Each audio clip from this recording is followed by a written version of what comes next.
Today was my 35th birthday. I woke up with the usual aches and pains from my chronic illness, which I've had since I was a child. As the CEO of a successful tech startup, I usually hide my pain with work and caffeine, but today felt different and heavier. I decided to visit the private clinic, a place I almost considered a second home. I knew most of the staff by name, but Tom, the young nurse, always stood out to me.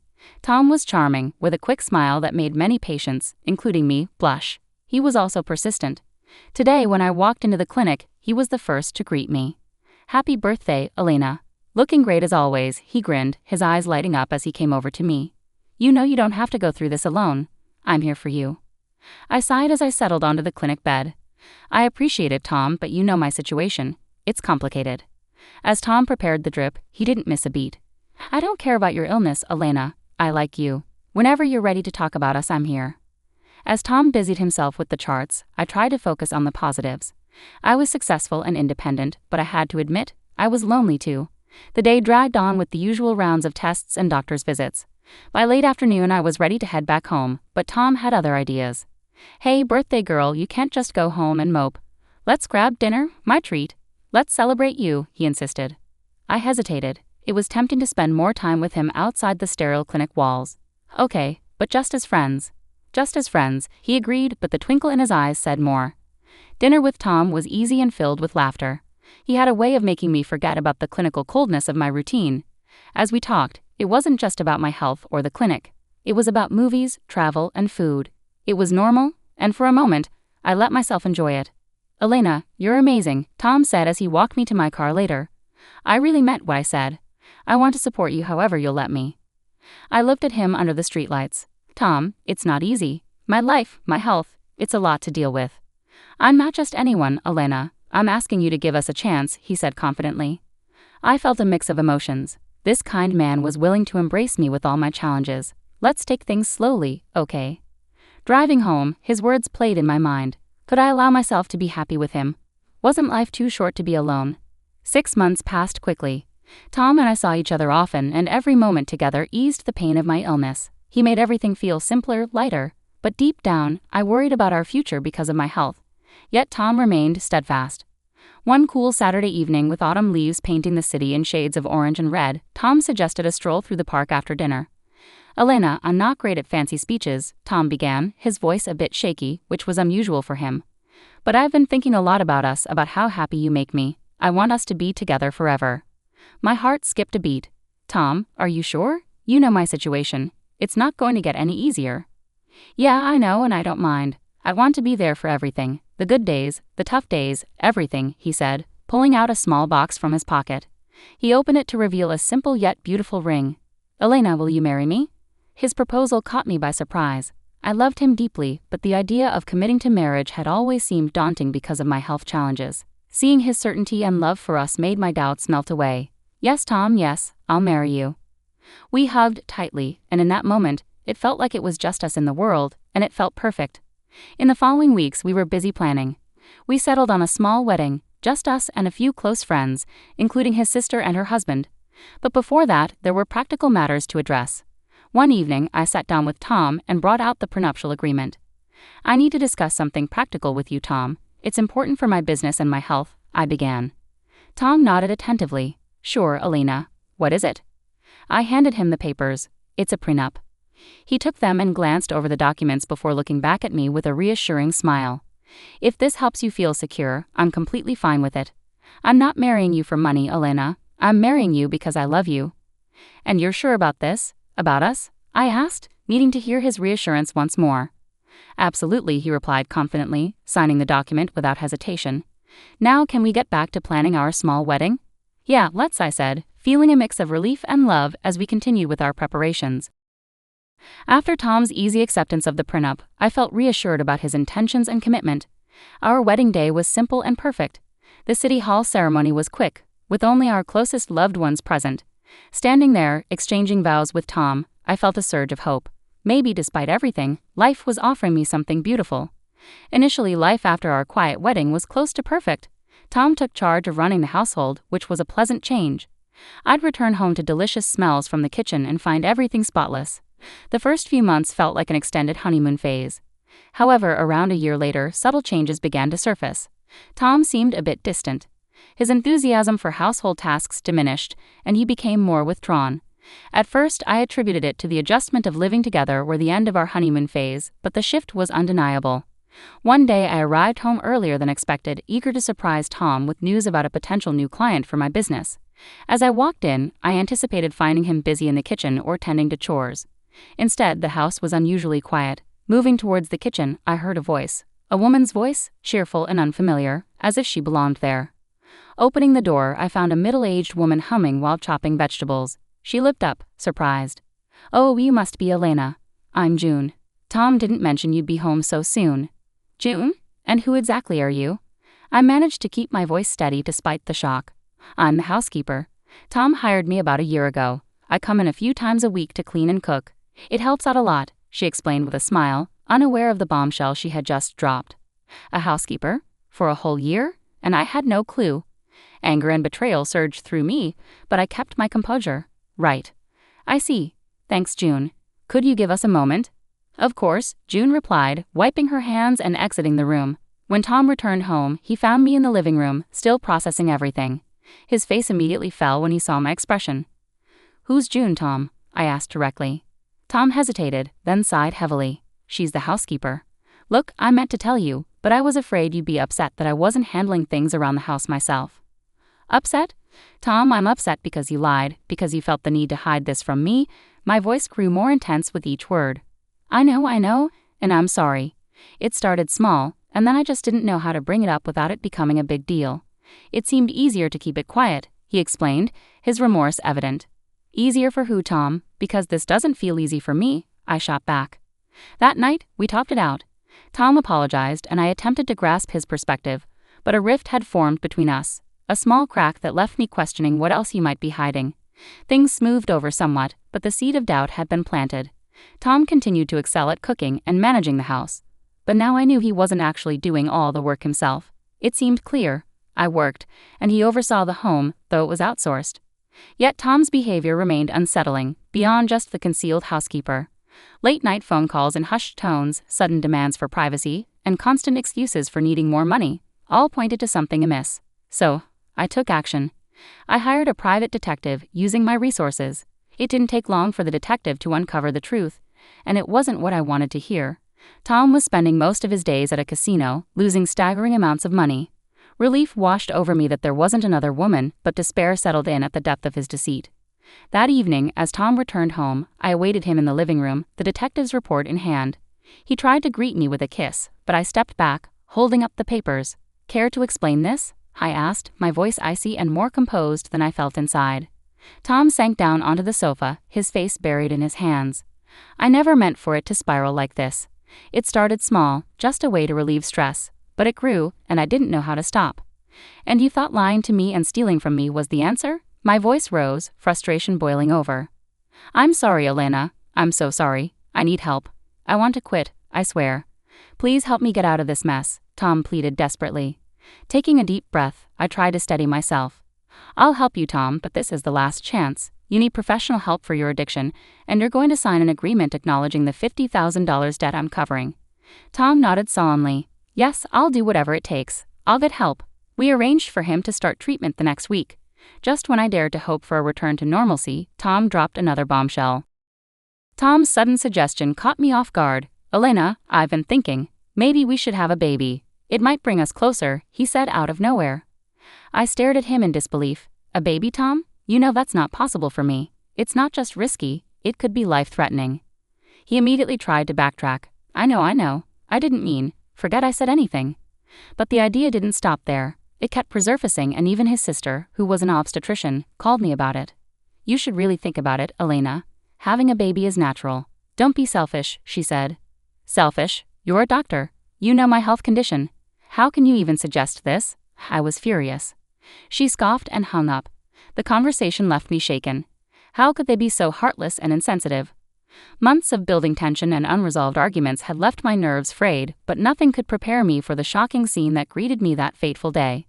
I arrived home earlier than usual, expecting a quiet evening, only to open the door to chaos, boxes everywhere, and Tom's sister Lisa and her husband, Mark, rearranging furniture in my living room. "What in the world is going on here?" I demanded, my voice sharp above the commotion. Lisa turned calmly to face me. Oh, we're moving in, Elena. This is Tom's place, and it's time for you to pack up your things. I glanced at Tom, hoping for confusion or disagreement, but his expression was cold and resolute. Elena, I can't do this anymore. You've been manipulating and controlling me for years. It's over, Tom declared, his tone distant and final. I stood there, stunned. Manipulating me? Tom, what are you talking about? You heard him, Mark added harshly. He's had enough of being your slave.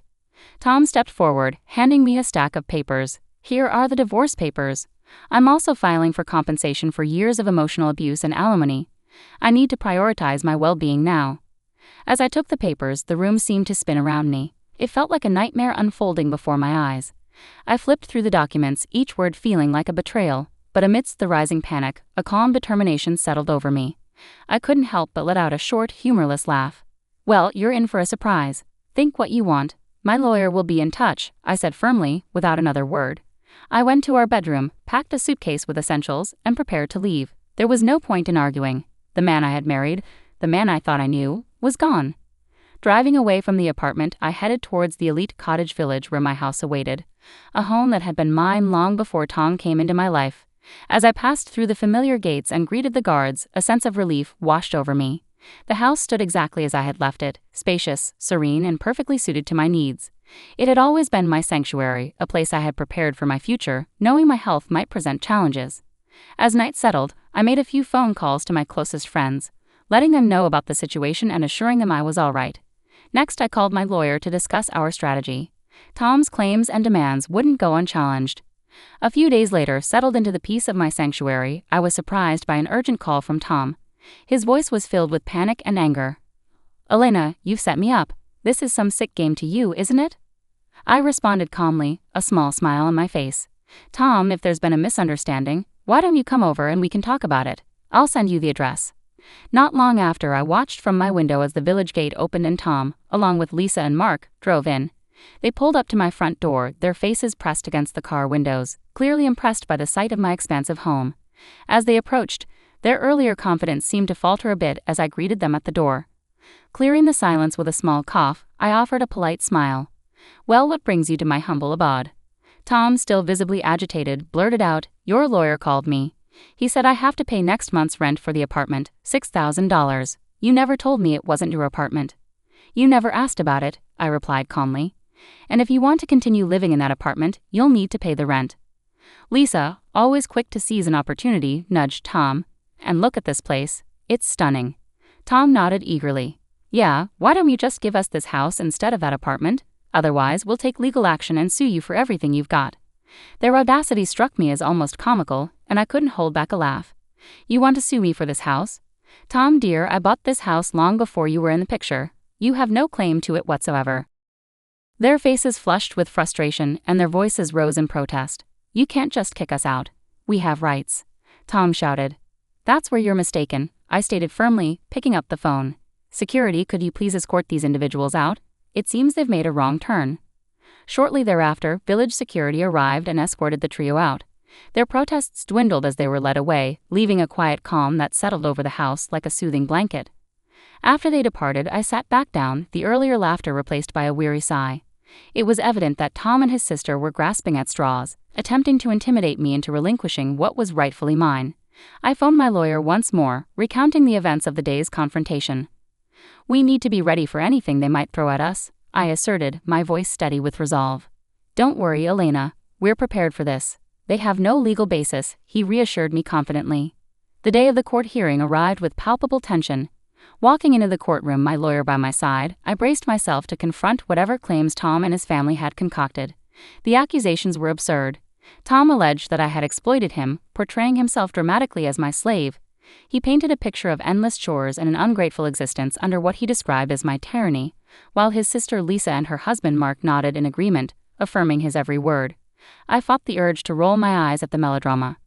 Fortunately, it was soon our turn to present the truth of the matter. My lawyer stood confidently, adjusting his suit jacket with poise. Your Honor, we have evidence that refutes every single one of Mr. Thomas's claims, he declared firmly, then proceeded to introduce our first witness. June, the au pair hired by Tom, stepped forward. I worked in their household, handling all the chores and cooking. Mr. Thomas rarely helped, she testified, supported by employment records and pay stubs that clearly showed Tom's minimal involvement in household duties, contrary to his assertions. Following June's testimony, my lawyer introduced the prenuptial agreement. According to this legally binding document signed by both parties, he continued, pointing to the signatures at the bottom, it explicitly states that in case of divorce, Mr. Elliott is entitled to nothing, no alimony, no compensation. The courtroom fell into a hushed silence as the gravity of the prenuptial agreement settled over everyone present. Tom's complexion paled visibly when my lawyer continued, Mr. Elliott, did you read this document before signing it? Tom hesitated, his voice faltering.